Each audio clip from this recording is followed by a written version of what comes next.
Federal reserve board ਕਹਿੰਦੇ ਵੀ interest rate ਸਟੈਡੀ ਰੱਖੂਗਾ ਤੇ ਜਿੱਦਾਂ ਦੇ ਲੱਛਣ ਲੱਗ ਰਹੇ ਆ ਕਹਿੰਦੇ ਸਤੰਬਰ ਦੇ ਮਹੀਨੇ ਵਿੱਚ ਜਦੋਂ ਮੀਟਿੰਗ ਹੋਣੀ ਆ। ਹੁਣ ਇੱਕ ਤਾਂ ਮੀਟਿੰਗ ਹੋਣੀ ਆ ਜੁਲਾਈ 29 ਨੂੰ ਹੋਣੀ ਆ, ਜਿਹੜੀ ਫੈਡਰਲ ਰਿਜ਼ਰਵ ਬੋਰਡ ਦੀ ਉਹਦੇ ਜੀ। ਵਿੱਚ ਕਹਿੰਦੇ ਵੀ ਇਹ ਲੱਗ ਰਿਹਾ ਵੀ ਕੋਈ ਵੀ ਇੰਟਰਸਟ ਰੇਟ ਜਿਹੜਾ ਆ ਚੇਂਜ ਨਹੀਂ ਹੋਊਗਾ।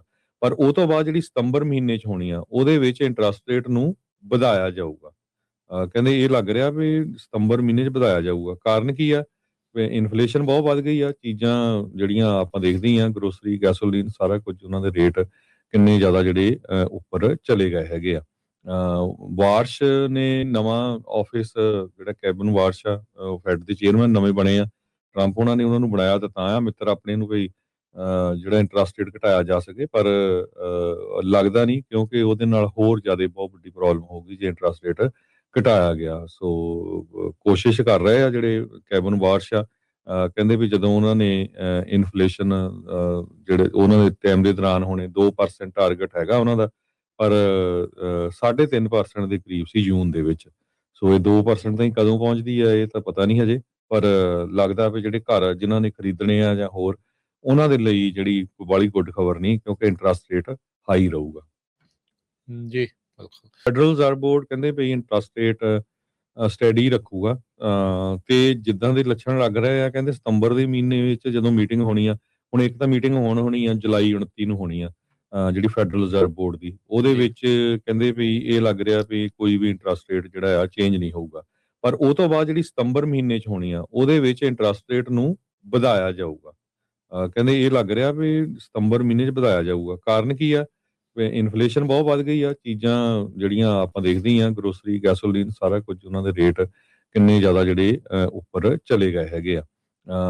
ਵਾਰਸ਼ ਨੇ ਨਵਾਂ ਆਫਿਸ, ਜਿਹੜਾ ਕੈਬਨ ਵਾਰਸ਼ ਆ, ਫੈਡ ਦੇ ਚੇਅਰਮੈਨ ਨਵੇਂ ਬਣੇ ਆ।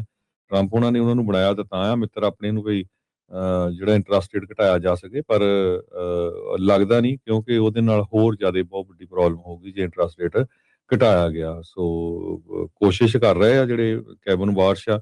ਕਹਿੰਦੇ ਵੀ ਜਦੋਂ ਉਹਨਾਂ ਨੇ ਇਨਫਲੇਸ਼ਨ ਜਿਹੜੇ ਉਹਨਾਂ ਦੇ ਟਾਈਮ ਦੇ ਦੌਰਾਨ ਹੋਣੇ 2% ਟਾਰਗੇਟ ਹੈਗਾ ਉਹਨਾਂ ਦਾ, ਪਰ 3.5% ਦੇ ਕਰੀਬ ਸੀ ਜੂਨ ਦੇ ਵਿੱਚ। ਸੋ ਇਹ 2% ਤਾਈਂ ਕਦੋਂ ਪਹੁੰਚਦੀ ਹੈ ਇਹ ਤਾਂ ਪਤਾ ਨਹੀਂ ਹਜੇ, ਪਰ ਲੱਗਦਾ ਵੀ ਜਿਹੜੇ ਘਰ ਜਿਨ੍ਹਾਂ ਨੇ ਖਰੀਦਣੇ ਆ ਜਾਂ ਹੋਰ, ਉਹਨਾਂ ਦੇ ਲਈ ਜਿਹੜੀ ਬਾਹਲੀ ਗੁੱਡ ਖਬਰ ਨਹੀਂ, ਕਿਉਂਕਿ ਇੰਟਰਸਟ ਰੇਟ ਹਾਈ ਰਹੂਗਾ। ਜੀ, ਬਿਲਕੁਲ। ਫੈਡਰਲ ਰਿਜ਼ਰਵ ਬੋਰਡ ਕਹਿੰਦੇ ਵੀ ਇੰਟਰਸਟ ਰੇਟ ਸਟੈਡੀ ਰੱਖੂਗਾ ਤੇ ਜਿੱਦਾਂ ਦੇ ਲੱਛਣ ਲੱਗ ਰਹੇ ਆ ਕਹਿੰਦੇ ਸਤੰਬਰ ਦੇ ਮਹੀਨੇ ਵਿੱਚ ਜਦੋਂ ਮੀਟਿੰਗ ਹੋਣੀ ਆ।